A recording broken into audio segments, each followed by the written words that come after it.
Scarlet Tower is a survivor action roguelike that features gothic horror themes. Now, I've played a handful of different games that are similar to Vampire Survivors, so I feel like I'm pretty knowledgeable when it comes to this style.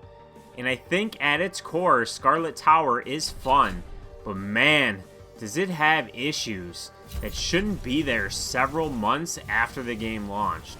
The version you're seeing here is the Nintendo Switch version, and to be even more specific, this is version 1.0.7.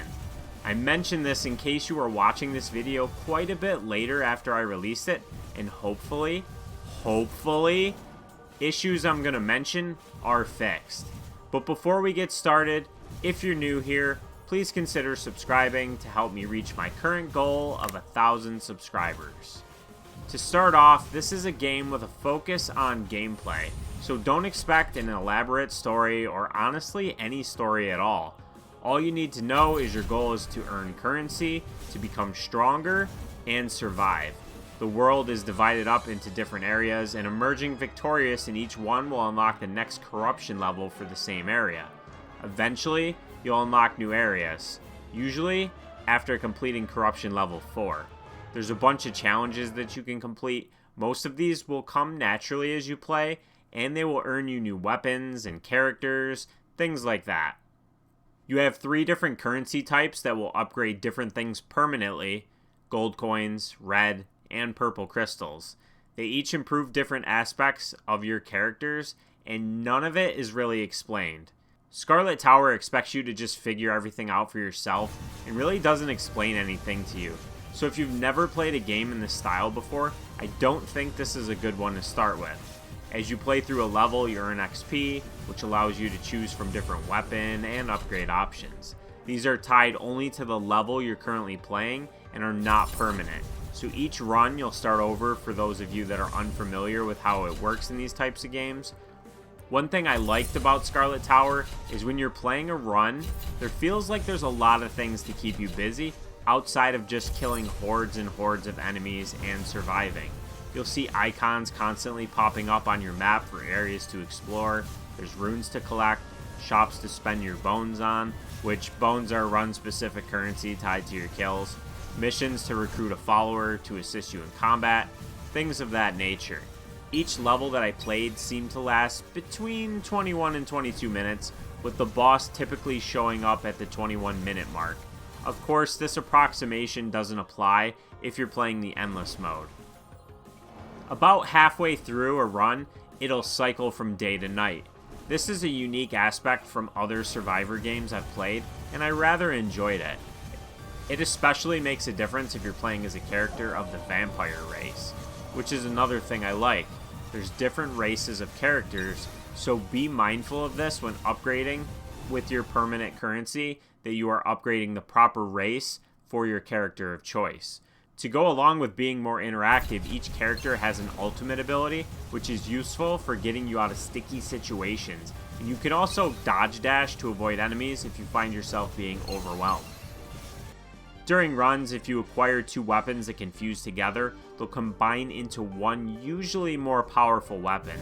I found most of these to be underwhelming, to be honest. The fusion system felt much more satisfying in Vampire Survivors. Here, it's just kinda meh. Now, 2 huge issues I want to mention that I'm not sure if these are present in the PC version, but they definitely are on the Switch. Number 1, you might have noticed already, the currency trackers in the upper right corner just don't work. They don't work ever, so you don't know how much of any of the currency types you have. I don't know how this is a thing, but it is. I noticed this on my first run, and at no point did they ever work correctly. It's kind of crazy.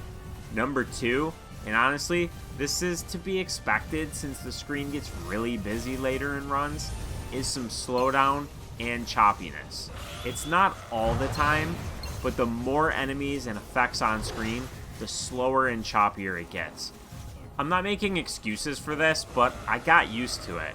And usually when it starts happening, I'm powerful enough where dodging in a timely fashion isn't as important. Collecting the power-ups that pulls all items to you pretty much always results in some serious slowdown as shown here. Scarlet Tower features a nice sense of progression with its upgrades, and each character I played felt fairly unique compared to the others. I really like the pixel art and effects, but the environments are fairly drab.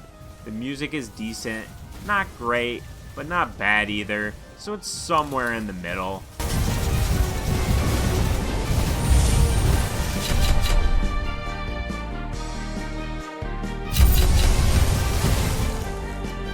The weapon balancing is a bit of a mixed bag because some weapons are really good and some are really not great. So you'll find out pretty quickly which ones you enjoy and which ones are good, and you'll try to choose those when possible.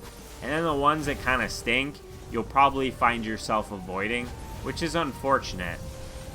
I like the day and night cycle just because it was a little bit different and it kind of seemed like a mini event within each run. And yeah, like naturally enemies get harder as you go into a run, but the day to night felt more impactful and felt like, oh, okay, now we're halfway through and things are changing up a little bit. So I did like that aspect of it. The enemies and bosses, there's a decent variety of. Each world seemed like they had their own mini boss and bosses. Enemy types, some are kind of recycled or recolored, but for the most part there was a pretty good variety across the board. Playing Scarlet Tower, I didn't find quite as addicting like other survivor roguelike games that I've played in the past. Vampire Survivors, Nordic Ashes, games like that. This one, I don't know what it was about it. It was like I would come and I would play it and I would do maybe a run or two, maybe 3, make some good progress, and then I wouldn't feel compelled to play more. So, you know, I would turn it off, go do something else, and then maybe come back later or the next day and play some more. I did enjoy it, so I don't want to make it seem like I didn't, but usually these types of games like kind of really sink their hooks into me, and this game just didn't really do that.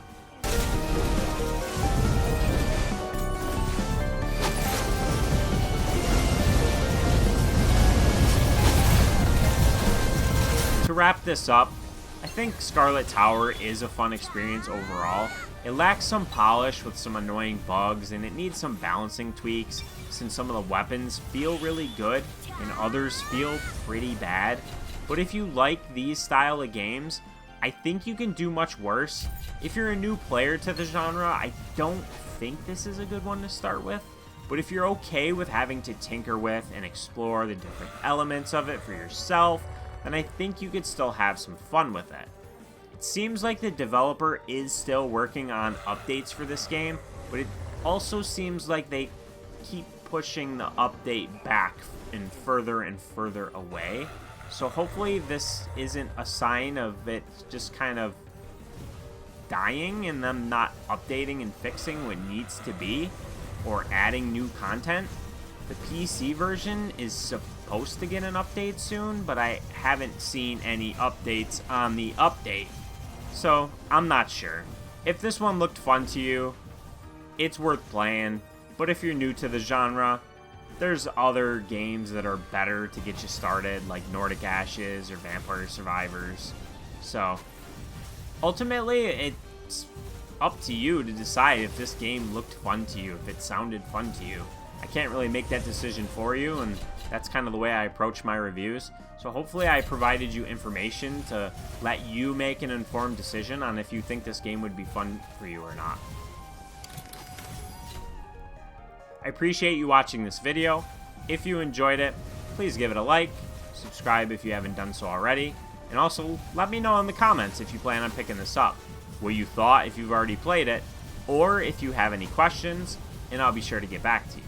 But until next time, have a good one.